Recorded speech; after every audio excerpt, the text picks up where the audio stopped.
Hello. आप सभी का मेरे चैनल पे स्वागत और अभिनंदन है। आज मैं आपको सिविल प्रक्रिया संहिता में जो डिग्री की परिभाषा बता रही थी वो उसको आगे कंटिन्यू करती हूँ।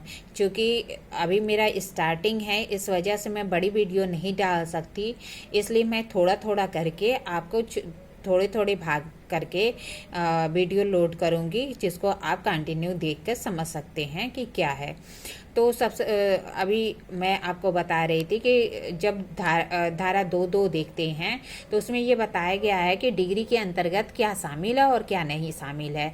तो 2(2) में नीचे देखेंगे तो कहता है डिग्री के अंतर्गत किसी वाद पत्र का नामंजूर किया जाना और किसी धारा 144 के भीतर किसी प्रश्न का अवधारण शामिल है। जबकि डिग्री में निम्नलिखित शामिल नहीं होते। मतलब डिग्री में क्या शामिल नहीं है ये जानिए कि न तो ऐसा न्याय निर्णय आता है जिसकी जो अपील है वह आदेशों की भांति होती है। मतलब कोई न्याय निर्णय है जिसकी अपील आदेश की भांति होती है तो डिग्री के अंतर्गत नहीं आता है। साथ ही न तो व्यतिक्रम या चूक के कारण खारिज करने का कोई आदेश आता है। मतलब कि an order of dismissal of the default, मतलब कोई आर्डर है जो डिसमिस हो गया है डिफॉल्ट के कारण, तो वह डिग्री के अंतर्गत नहीं आता है। फिर कहता है डिग्री के 2 प्रकार होते हैं। क्या? जब 2(2) देखते हैं तो क्या बताता है कि डिग्री क्या प्रारंभिक या अंतिम हो सकती है। अर्थात डिग्री के 2 प्रकार होते हैं, प्रारंभिक और अंतिम। प्रारंभिक मतलब प्रिलिमिनरी डिग्री और अंतिम मतलब फाइनल डिग्री। तो स्पष्टीकरण कहता है कि डिग्री तब प्रारंभिक होती है जब बात को पूर्ण रूप से निपटा दिए जा सकने के पहले आगे और कार्रवाई की जाने के बाद पूर्ण रूप से निपटाया नहीं गया है और उसे आगे और कार्रवाई की जानी होती है तो जो डिग्री दी जाती है वो प्रारंभिक कहलाती है। और अंतिम क्या होती है? जब न्याय निर्णय को पूर्ण रूप से निपटा दिया जाता है तो डिग्री अंतिम कहा जाता है। मतलब क्या कि वाद में जो न्याय निर्णय दिया गया है वाद को पूर्ण रूप से निपटा देता है, तो वह जो न्याय निर्णय है उसको अंतिम डिग्री कहते हैं। फिर कहता है कि डिग्री की एक अन्य प्रकार और भी बताया गया है स्पष्टीकरण में। क्या? कि डिग्री भागतः प्रारंभिक हो सकती है और भागतः अंतिम हो सकती है। अब देखेंगे कि प्रारंभिक और अंतिम डिग्री में क्या अंतर है।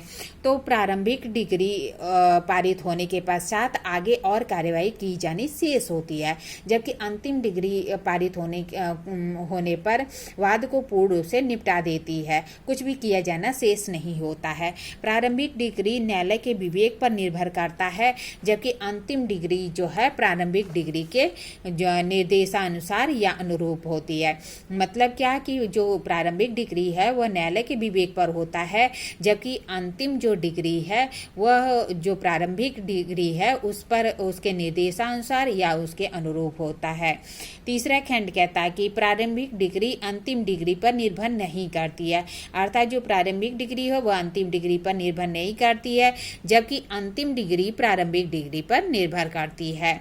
फिर चौथा खंड कहता है कि प्रारंभिक डिग्री की कुछ सूची दी गई है। क्या सूची दी गई? मैं आगे बताऊंगी कि प्रारंभिक डिग्री किन कंडीशन में पारित किया जा सकता है, जबकि अंतिम डिग्री की कोई भी सूची नहीं दी गई है। इस प्रकार मैंने आपको काइंड्स ऑफ द डिग्री की पढ़ाता है कि डिग्री के कितने प्रकार होते हैं। तो 2 प्रकार होते हैं, प्रारंभिक और अंतिम, उसमें अंतर बताया। अगर आप लोगों को मेरा वीडियो अच्छा लगता है तो प्लीज़ लाइक और सब्सक्राइब करिए।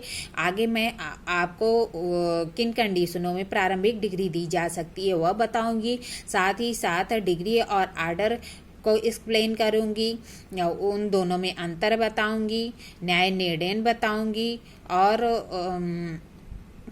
निर्णय की परिभाषा बताऊंगी। आप लोग मेरा ऐसे ही मोटिवेशन करते रहिए। मेरा चैनल सब्सक्राइब करिए अगर आप लोगों को अच्छा लगता है। ठीक है, धन्यवाद।